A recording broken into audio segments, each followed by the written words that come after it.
Hey everyone and welcome to Storytime. My name is Jake and today we are going to be looking at the subreddit r/maliciouscompliance, where people conform to the letter but not the spirit of a request. If you're new around here, please do hit subscribe down below so that you never miss out on another video. But for now, let's sit back, relax, and enjoy some malicious compliance.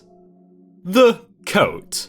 This only happened because I am a strange individual with strange friends and a highly intelligent mum. As a kid, my parents got me a medium weight grey jacket with 14 pockets. They chose it for me because it was winter. I don't like wearing bright colours and love pockets and always find a way to use them. When they bought it for me, it went down a little past my knees. I had that jacket and wore it every school day for about 6 years or so, regardless of the weather, until it literally fell apart and my parents never questioned me about it. One day, we moved and I had to switch to a different high school. Some of the students didn't like that I am a loner and was wearing a worn out grey jacket.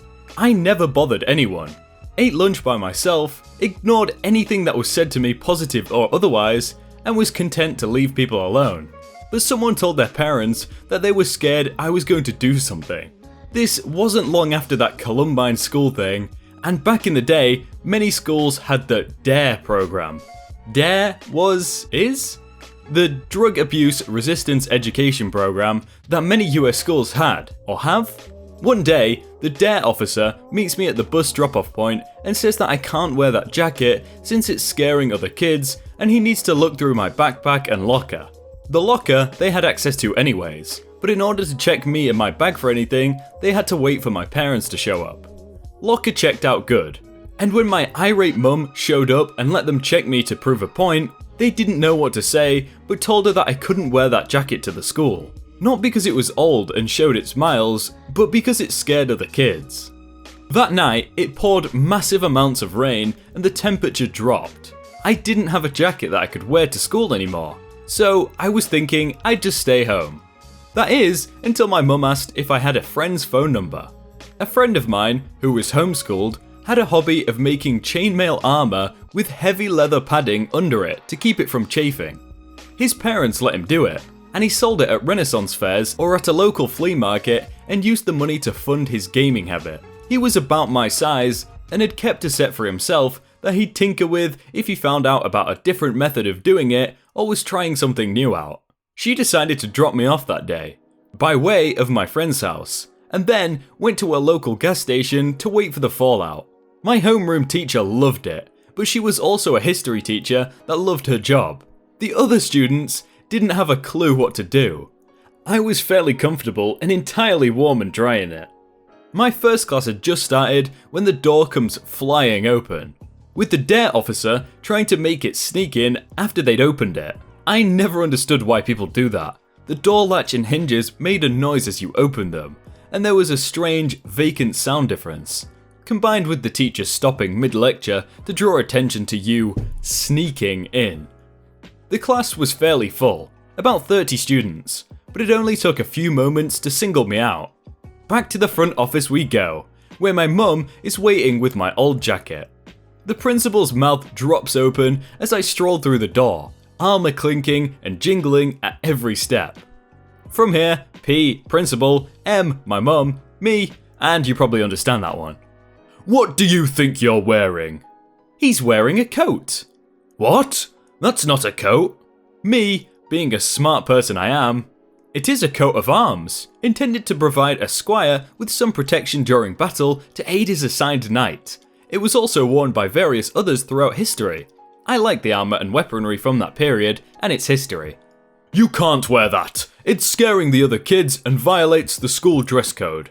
"Actually, no, it doesn't violate anything. And if someone else's brat is scared that my kid is just wearing the armour, then why aren't the goth kids I've seen walk past in their massive black trench coats being harassed?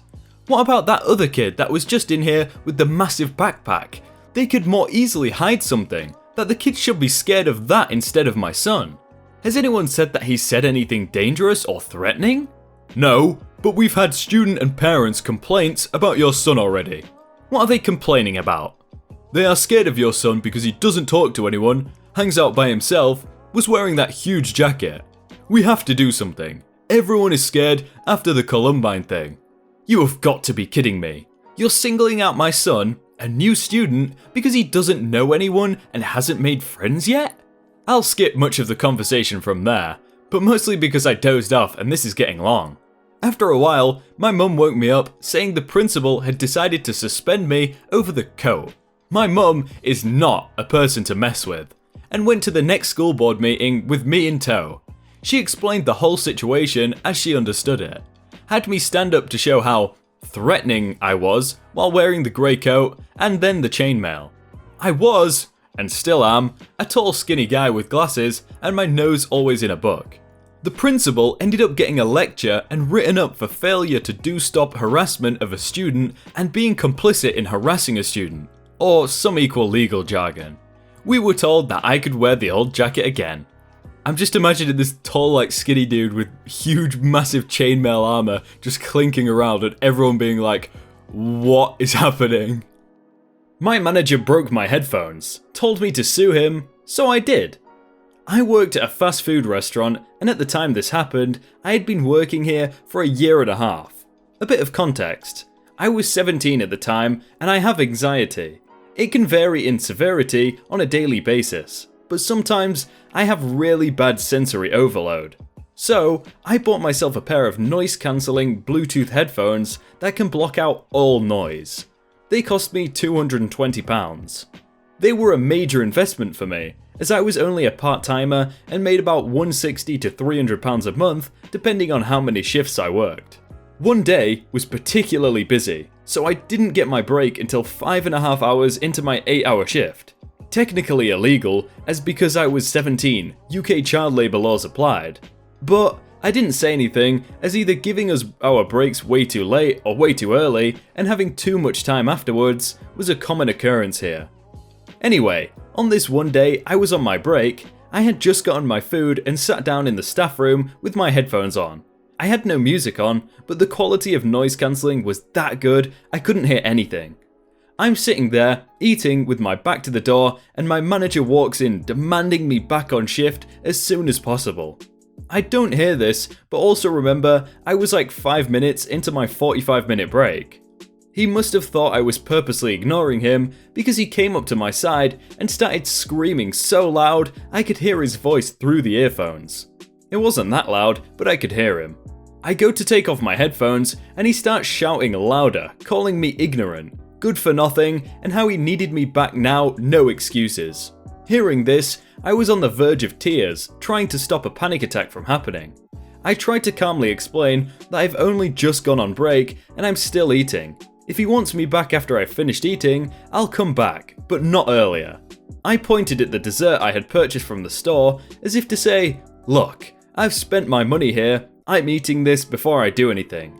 He storms out and I quickly collect my things and go sit in the front, with customers, as to avoid any more employees or managers.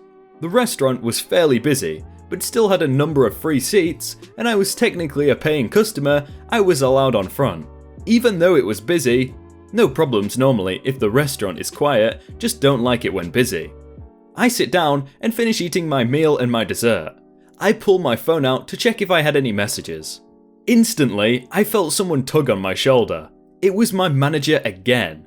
My headphones were on, so I had no idea what he said, but then he violently snatched my headphones off my head, pretty much hitting me in the process, and snapped my headphones and told me to get back to work. Normally, I would have just shut down and been unable to process what had happened, but my parents had talked a lot to me about my rights. Because of my mental state, I could be a pushover. My manager, looking proud of himself, told me to get back to work. I told him to go screw himself and pay me back for my property. At this point, the whole restaurant, about 20 customers, are staring at us. He said he isn't going to pay me anything because I'm incompetent and the headphones were a piece of junk anyway. I was angry and told him that was illegal. He chuckled and went, "Sue me." So, in my proudest moment ever, I went to my bag and took out my notebook. Anyone who saw what just happened then, I want to take a statement off you. I will require some personal details and I require a bit of your time, so please stay here if you can. If not, leave a name and a number and we'll get it later. My manager looked shocked at me. I stormed into the kitchen and grabbed one of the assistant managers. Figure of speech, didn't actually grab him, just clarifying because assault, and made him back up the CCTV so it couldn't be deleted. Then, I went around getting people to write what they saw and leave names, numbers, etc. My manager just stood there and starts instantly apologizing. I pull out my phone and then call the police and explain what happened. They come and arrest him. I give them the statements, they double check everything with everyone who left, and they got CCTV. He was charged with criminal damage and assault. He wasn't imprisoned, instead given probation, but while this is all going on, I managed to sue him and the restaurant. The restaurant under discrimination, as the headphones were coping with my anxiety and also breaking child labour laws. The restaurant was fined thousands and had to shut down while they had to pay out £4,000 for the discrimination. The manager himself ended up having to pay £1,600, including court fees, for property damage, emotional damage, including counselling fees. Let's just say, if you do something wrong, don't tell the person to sue you, because they can and they will. I could just imagine the manager going, "Sue me," with like a smug look on his face, and then someone going, "Alright, I will." And then the surprised Pikachu face just comes into mind. Hey everyone, I hope you all had a really good day and that you enjoyed that video. If you want to check out some other videos, then click on screen right now, or check out the playlist down below. If you enjoyed that video, then please do leave a like. And if you want to submit your own stories, then you can do so by joining the Discord in the top link in the description. But thank you so much for watching, and I will see you very soon.